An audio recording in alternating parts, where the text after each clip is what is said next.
Kumaraswamy will take oath as Chief Minister on Wednesday amid a show of opposition unity. We'll tell you what the developments in Karnataka tell us about the road to 2019. Modi heads to Russia for a meeting with Vladimir Putin that is more about adjusting to Donald Trump than a rejig of India's foreign policy. And go easy on that salt shaker, we'll tell you what excess salt does to your body. It's Monday, May 21st.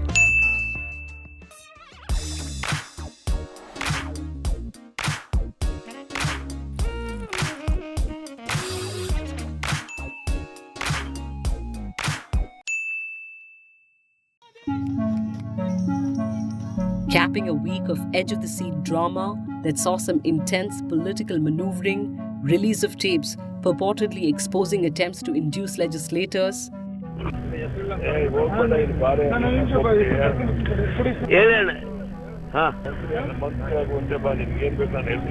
a pre-dawn hearing in the Supreme Court, and the resignation of a two-day Chief Minister, Karnataka will have its new government in place soon. H.D. Kumaraswamy will be sworn in as Chief Minister on Wednesday. Karnataka Pradesh Congress Chief G. Parmeshwara could be the Deputy Chief Minister. The swearing-in ceremony will likely be a roll call of regional heavyweights, aiming to serve as a display of opposition unity. From Uttar Pradesh, foe turned recent friends, BSP Chief Mayawati and Samajwadi Party's Akhilesh Yadav. Mayawati had fought the Karnataka elections in alliance with the JDS. Andhra Pradesh Chief Minister Chandrababu Naidu and Telangana Chief Minister K. Chandrasekhar Rao. Both Chief Ministers, remember, had offered support in keeping the JDS and Congress's flock intact in their states. West Bengal Chief Minister and leader of the Federal Front in making, Mamata Banerjee, will likely be present too. But if a formidable Federal Front were indeed to take shape, would the Congress fit in, and how? जहां भी हमें लगेगा कि BJP लोकतंत्र पे आक्रमण कर रहा है, इंस्टीट्यूशंस पे आक्रमण कर रहा है, सुप्रीम कोर्ट पे आक्रमण कर रहा है, वहां आपको कांग्रेस पार्टी दिखाई देगी। हम सब मिलकर, ऑपोजिशन मिलकर, कोऑर्डिनेट कर बीजेपी को हराएगा। In theory, opposition unity is all very well. The challenge, however, is in implementing strategy given the inherent contradictions among the parties, which is really shorthand for the Congress being traditionally bitter rivals of some of these regional outfits in their states. Then there is the question of the Congress's own willingness to put up joint candidates against the BJP, as Federal Front proponents have been demanding, and whether that is indeed advisable. The immediate electoral test would be in the states of Madhya Pradesh, Rajasthan and Chhattisgarh that go to the polls in November. In all three states, it's a direct contest between the incumbent BJP and the Congress. The BSP is strong in Bundelkhand, Gwalior, Chambal and Vindhya region. The SP too has a presence in some areas of Bundelkhand. The Congress is reportedly looking to tie up with the BSP, the SP and smaller but important outfits like the Gondwana Ganatantra Party. But will this materialize? The Samajwadi Party recently said it remains undecided on an alliance in Madhya Pradesh. Also the question, will NDA allies jump ship ahead of 2019? In March this year, the Telugu Desam Party quit the NDA. The Shiv Sena has said it will not fight the 2019 elections in alliance with the BJP. Minister in the Modi cabinet and leader of the Rashtriya Lok Samata Party, Upendra Kushwaha in Bihar, some reports suggest could leave the NDA. So does the BJP view this fledgling opposition unity as a big challenge going into 2019? Party chief Amit Shah certainly doesn't think so. He said, "I assure you, in 2019 we'll win by a bigger margin than in 2014. Let them come together."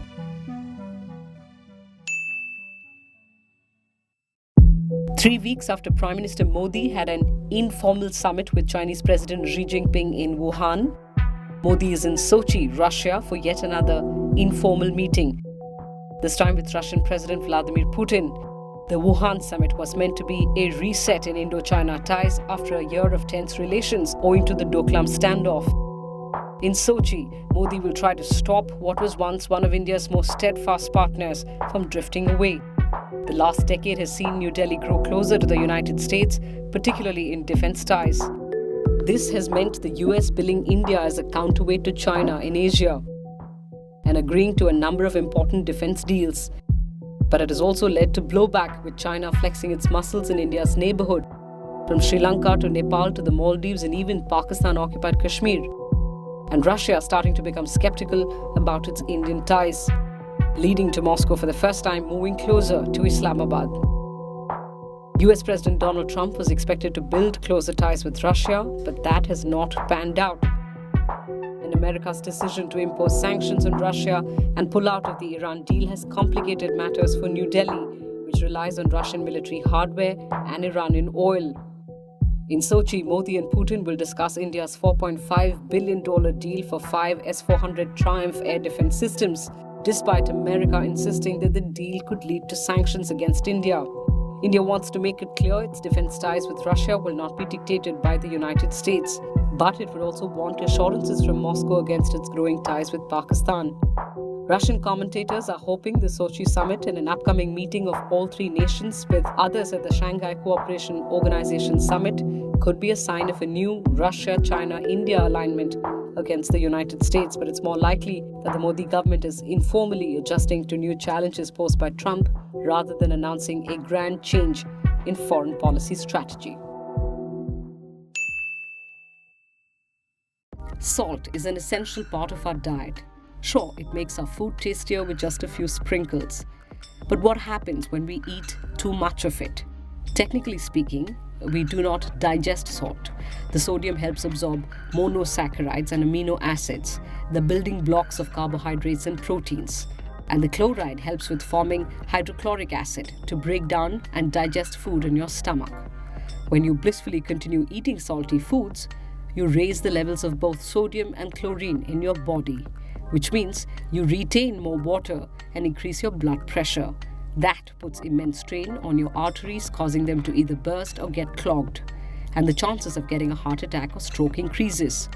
More sodium messes with proper kidney functioning too. The World Health Organization recommends a daily intake of 5 grams of salt. Indians on an average consume 10.98 grams of salt a day, increasing their blood pressure and risks of getting cardiovascular diseases, which accounted for 23% of all deaths in India between 2010 and 2013. Studies link this increase in cardiovascular diseases to the change in Indian diet over the last 30 years. India is targeting a 30% reduction in salt consumption by 2025, or could risk ending up with 213 million people suffering from high blood pressure. So, go easy on that salt shaker now.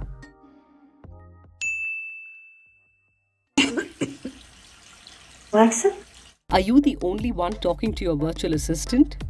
Turns out your virtual assistant could be manipulated into dialing phone numbers, launching websites, making purchases, and even accessing smart home accessories like smart home door locks. A group of students from the universities of California, Berkeley, and Georgetown have demonstrated how secret commands hidden in white noise played over loudspeakers or through YouTube videos can get smart devices to follow specific orders. Okay, calling Geno's. Geno's Deli. Speech recognition systems translate each soundbite directed at them to a letter, eventually compiling those into words. By making slight changes to audio files, it is possible to alter what the speech recognition system hears without being detectable to the human ear. So, while a human hears an orchestra playing, Amazon's Echo might hear an instruction to add something to your shopping list. While there is no evidence that these techniques have left the lab, it may only be a matter of time before someone starts exploiting them.